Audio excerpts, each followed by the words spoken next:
la sécurité de la Russie n'a pas été prise en compte par les Occidentaux.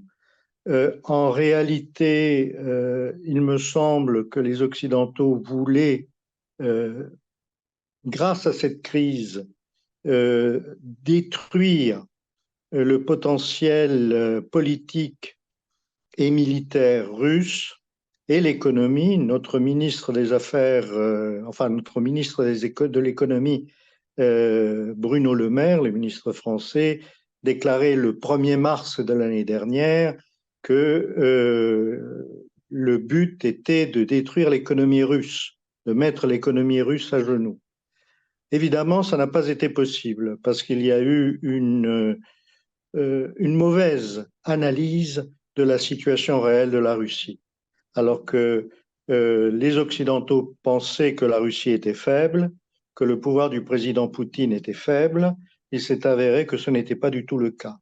Et cette erreur colossale vient s'ajouter à d'autres erreurs qui ont réduit la visibilité de l'Occident à l'égard des autres pays du monde. Et ces erreurs, c'est l'invasion de l'Irak en 2003, qui s'est très bien passée d'un point de vue militaire, mais horriblement mal passée du point de vue humain, puisqu'il y a eu des centaines de milliers de morts civiles pour rien. C'est-à-dire, on voulait instaurer la démocratie en Irak, c'était le but du président Bush, et il n'a pas réussi à cela, c'était son but.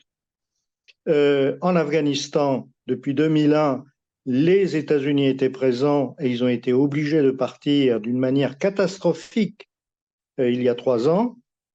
Et maintenant, en Ukraine, il va vraisemblablement se passer la même chose. C'est-à-dire que les Occidentaux, l'OTAN et les États-Unis en tête, se sont engagés dans une aventure sans résultat, sans solution. Et en fait, ils n'avaient pas, dès le départ, à part la destruction de l'économie russe, ils n'avaient pas d'objectif réel.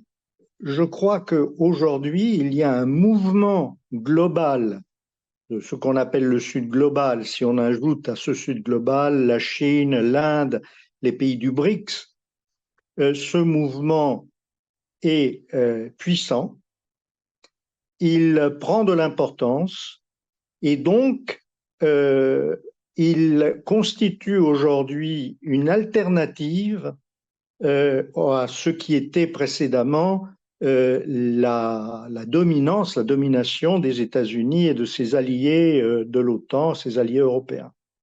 Il y a une autre conséquence pour l'Europe, c'est que pour le moment, les gouvernements font front uni avec les États-Unis dans la crise ukrainienne, mais les Européens se rendent compte que quelque part, ils sont les dindons de la farce de ce qui est en train de se jouer, parce que les sanctions ne font pas grand mal à la Russie, mais en tout cas, elles sont en train de faire couler les économies des pays occidentaux.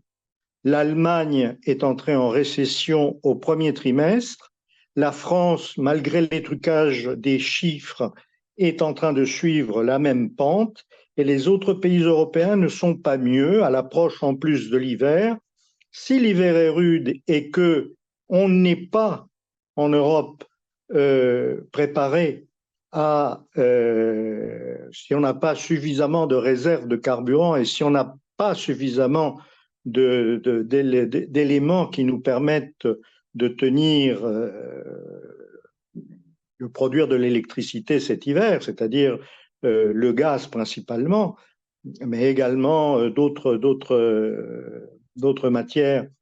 Je crois que il va y avoir en Europe des mouvements de population, des mouvements de contestation qui vont peut-être créer des crises majeures et qui ne seront pas du tout à l'avantage des gouvernements qui sont aujourd'hui en place. je crois que de quelque côté que l'on se tourne aujourd'hui, on se trouve dans une situation pour les États européens qui risque de devenir de plus en plus catastrophique.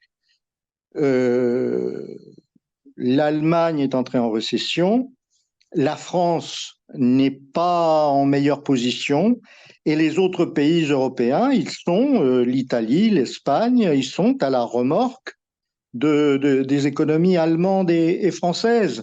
Et donc, je crois qu'il va y avoir une série de problèmes en cascade. Et finalement, ce sont les pays de l'Est de l'Europe qui entretenaient de bonnes relations avec la Russie et qui continuent à recevoir du gaz russe, qui sont en meilleure position pour s'en sortir que les pays de l'Ouest européen. D'une part, l'économie européenne est tellement ballottée aujourd'hui, elle est tellement sous tension qu'il est vraiment très difficile pour elle de rétablir l'économie ukrainienne. Les pays européens ne peuvent difficilement surmonter la crise qui est en train de se préparer. Ils ne vont pas en plus surmonter la crise ukrainienne, sans compter que l'Ukraine ne répond pas ni aujourd'hui, ni demain, ni hier aux critères qui permettraient éventuellement d'entrer à l'Union européenne. Aujourd'hui, tout le monde est d'accord pour dire que l'Ukraine, c'est formidable, que c'est la démocratie, etc. Du moins, bien entendu, je parle des pays européens. Mais en réalité, avant la crise, tous les pays européens disaient que l'Ukraine devait d'abord régler son problème de corruption, qui est un problème énorme et qui n'a pas été réglé. Au contraire, lorsque l'on voit les détournements de l'aide occidentale qui se produisent aujourd'hui même en Ukraine, les détournements de fonds, les détournements d'aide alimentaire, d'aide humanitaire, d'armement, comment veut-on que, en l'espace de quelques mois, une fois que la paix sera établie, si jamais elle est un jour, que ce magma sans consistance qui est aujourd'hui l'Ukraine